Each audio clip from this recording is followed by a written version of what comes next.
Hello दोस्तों, मैं हूं एडवोकेट अतुल और आज आप देख रहे हैं टेक्लोर। और आज हम डिस्कस करेंगे एक ऐसे इशू के बारे में जिसमें मीडिया में काफ़ी डिबेट चल रही है। मैं जो बात कर रहा हूं वो कर रहा हूं attorney general of India R Venkat Raman ने सुप्रीम कोर्ट में कहा कि जो E20 एथेनॉल ब्लेंडेड पेट्रोल है यानी E20 प्रोग्राम अभी तक ऑनगोइंग एक्सपेरिमेंट है या एक्चुअल में ये अगले साल तक क्लियर होगा। तो उन्होंने इस पे बोला, लेकिन कुछ इसके बाद अटॉर्नी जनरल ने office of ministry of law और जस्टिस की थ्रू अपनी क्लैरिफिकेशन दिया और कहा ये रिपोर्ट कंप्लीटली फॉल्स है और सुप्रीम कोर्ट में मैंने ऐसा कोई सबमिशन कभी नहीं दिया। तो आखिर सच क्या है, तो और इस कंट्रोवर्सी का सिग्निफिकेंस क्या है, आज इस पर हम डिटेल से बात करेंगे। तो सबसे पहले समझते हैं कि इस केस में ये था किस बारे में। बहुत लोगों को लग रहा है कि सुप्रीम कोर्ट ने E20 की लीगलिटी डिसाइड कर रहा है, लेकिन रियलिटी कुछ और है। ये case primarily ethanol allocation policy से रिलेटेड था। एक इथेनॉल जो आपका हाई कोर्ट ने पिटीशन फाइल की थी कि जिसमें एनुअल इथेनॉल एलोकेशन बढ़ाने की डिमांड की गई थी और हाई कोर्ट ने गवर्नमेंट को रिप्रेजेंटेशन कंसीडर करने के लिए डायरेक्शन दिया था। इस ऑर्डर को भारत पेट्रोलियम कॉर्पोरेशन BPCL ने सुप्रीम कोर्ट में चैलेंज किया और गवर्नमेंट की तरफ से अटॉर्नी जनरल अपीयर हुए। तो उनका मेन आर्ग्यूमेंट ये था कि अलग अलग हाई कोर्ट में इथेनॉल एलोकेशन में इंटरफेरेंस करेगा और नेशनल E20 पॉलिसी डिस्टर्ब हो सकती है। तो इसी बैकग्राउंड में सुप्रीम कोर्ट ने इथेनॉल एलोकेशन पे स्टेटस क्यू मेंटेन करने को ऑर्डर पास किया।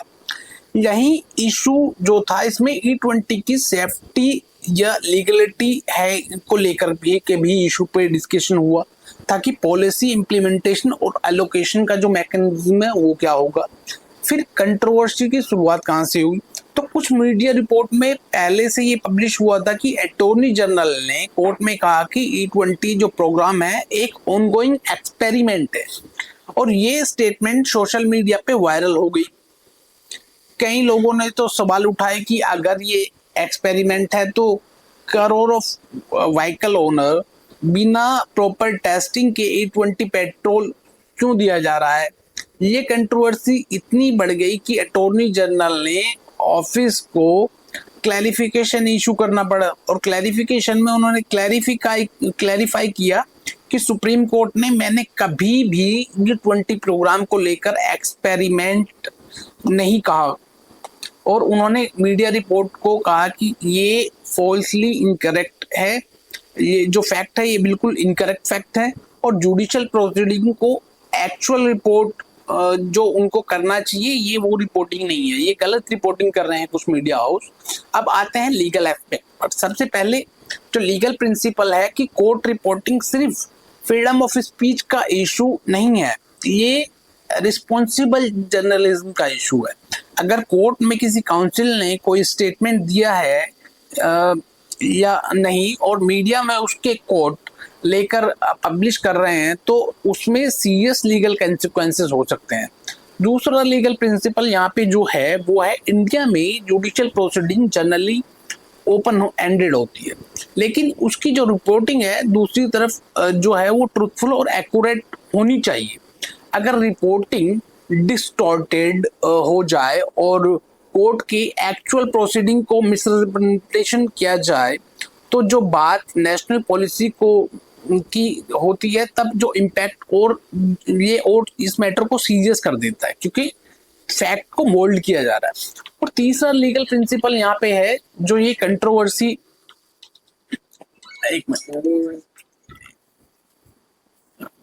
वैसे तो इस कंट्रोवर्सी का एक इम्पोर्टेंट इशू ये आता है कि गवर्नमेंट पॉलिसी को चैलेंज करना सिटीजन की जो कॉन्स्टिट्यूशनल राइट है वो भी इसमें इम्पैक्ट करते हैं। लेकिन क्रिटिसिज्म और मिस इन्फॉर्मेशन दोनों अलग अलग चीज है। अगर किसी पॉलिसी को अगेंस्ट लीगल चैलेंज है तो वो एविडेंस और लीगल ग्राउंड पर होना चाहिए और गलत रिपोर्टिंग के बेसिस पर जो पब्लिक ओपिनियन बनता है वो लॉ के फेवर में नहीं माना जा सकता।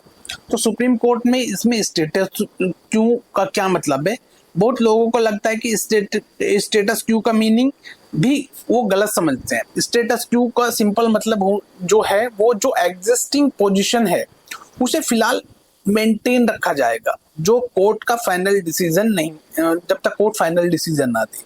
ये सुप्रीम कोर्ट ने एथेनॉल एलोकेशन सिस्टम को टेम्परेली फ्रीज किया है। इसका मतलब ये है कि कोर्ट ने E20 पॉलिसी की इलीगलिटी या अनकॉन्स्टिट्यूशनलिटी को डिक्लेयर नहीं किया। यहाँ पे ट्रांसफर पिटीशन का क्या मतलब है, क्योंकि इसमें जो अदर हाई कोर्ट में पिटीशन पेंडिंग है उनको भी सेंट्रल गवर्नमेंट ने सुप्रीम कोर्ट में ट्रांसफर करने की जो है प्रिपरेशन कर रही है। सो यहाँ पे अगर आप लीगल लैंग्वेज में समझे, जब एक ही इशू पर अलग अलग हाई कोर्ट में कंट्रोवर्शियल जजमेंट दे दिया जाए तो ये बड़ा गलत इंप्रेशन आएगा। तो सुप्रीम कोर्ट इनको अलग अलग ना करके क्लब करके उस पे एक साथ ही जजमेंट दे देगा और उस मैटर को, जो भी सब्जेक्ट मैटर है, उसको डिसाइड करेगा। तो क्या इस क्लैरिफिकेशन का कोई लीगल वैल्यू है? बिल्कुल। ये क्लैरिफिकेशन गवर्नमेंट का जो ऑफिशियल स्टैंड है वो बताती है। अगर फ्यूचर में कोई भी कहता है कि गवर्नमेंट ने सुप्रीम कोर्ट में ऑफिशियली E20 जो प्रोग्राम है उसको एक्सपेरिमेंट कह दिया, तो अटॉर्नी जनरल को ऑफिशियली क्लैरिफिकेशन इसका डायरेक्ट देना ये इस फैक्ट को कॉन्ट्रडिक्ट करता है। इसलिए डिस्कशन में ये वेरीफाई किया कोर्ट ऑफ रिकॉर्ड में कि ऑफिशियली क्लैरिफिकेशन दिया कि ये इन्होंने कभी नहीं कहा है और मीडिया रिकॉर्ड में ये जो चीजें हैं ये रूमर्स ही है। सो हमारी लीगल ओपिनियन इसमें ये है कि एक एडवोकेट के रूप में मेरा मानना है कि किसी भी कोर्ट प्रोसीडिंग को रिपोर्ट करते वक्त मैक्सिमम एक्यूरेसी होनी चाहिए। कोर्ट में किसने क्या कहा, उसका क्या कॉन्टेक्स्ट था, समझे बिना उसको पब्लिश नहीं करना चाहिए। और हर इंफॉर्मेशन जो है वो उसको अगर इनकरेक्ट रिपोर्ट कर दिया जाए तो पब्लिक पे उसका नेगेटिव इम्पैक्ट आता है। तो इस तरह से किसी भी गवर्नमेंट पॉलिसी को ब्लाइंडली सपोर्ट करना या ब्लाइंडली अपोज करना ये बिल्कुल गलत है और ये कॉन्स्टिट्यूशनल और स्टैट्यूटरी प्रोविजन के भी अगेंस्ट है। सो रूल ऑफ लॉ का मतलब ये है कि हम वेरीफाई फैक्ट को ही के बेसिस पे अपना ओपिनियन बनाएं। तो दोस्तों, इस कंट्रोवर्सी में जो 3 सिंपल जो लेसन है वो ये है कि कोर्ट प्रोसीडिंग का जो हमारा ऑथेंटिक सोर्स है वो वेरीफाई होना चाहिए। दूसरा, ऑफिशियल क्लैरिफिकेशन और एक्चुअल कोर्ट रिकॉर्ड को प्रेफरेंस दी जानी चाहिए। और सोशल मीडिया पे वायरल जो स्क्रीनशॉट है या फिर जो हेडलाइन पे बिना वेरिफिकेशन के हमें भरोसा नहीं करना चाहिए। सो आप अपने कमेंट में हमें जरूर बताएं, क्या मीडिया रिपोर्टिंग पर हमें स्ट्रिक्ट लायबिलिटी लगानी चाहिए?